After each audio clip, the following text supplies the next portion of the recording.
Chapter 26. A Stranger Needs Help. There came a very odd time when something called an election was taking place. People were very rude to one another during this period, taking sides and often getting into fights. When they wanted a cab, which was often, they usually wanted to get somewhere fast. We had a lot of business during the election, but the streets were very crowded and dangerous.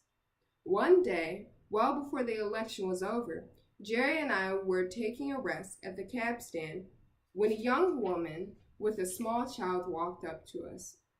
She was looking this way and that, not knowing where she was headed. She asked Jerry if he knew the way to St. Thomas's Hospital. She had come from the country that morning in a market cart. Now she had to carry her sick child to the hospital. "Why, I'll take you there," said Jerry. "Oh, no," she said. "I cannot let you do that. I have only enough money to get back home."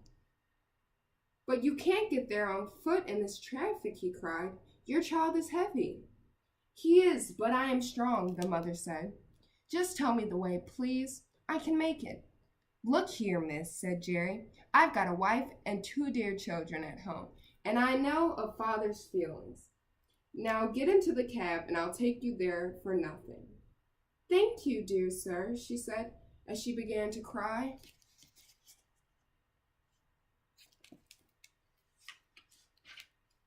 "Now cheer up. We'll be there soon. Come and let me put you in the cab," he said, trying to comfort the tired woman. Just then, 2 men came and jumped in the cab. They were involved in the election. Jerry told them the lady was before them and that they should get out of the cab. "Lady," one of them cried, "she can wait. Our business is very important. Besides, we were in first and shall stay in." "Very well," answered Jerry. "I can wait while you have a rest." He closed the door to the cab and turned away from them. When they understood that he would not carry them, they got out. We were on our way within a few minutes after listening to their angry shouts and threats to call the police. When we got to the hospital, Jerry helped the woman take her child in. He returned not long after and was getting ready to pull away from the curb when someone called his name. Jerry seemed to know her at once. "Jeremiah Barker," she cried. "I am so glad to see you. It is so difficult to get a cab in London these days. I shall be proud to serve you, ma'am. I am glad I happen to be here. Where may I take you, ma'am?" "To the Paddington station. And then, if we have some time, I would like for you to tell me about Polly and the children."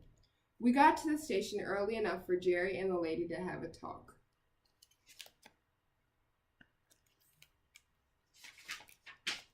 I found out that she had been Polly's employer.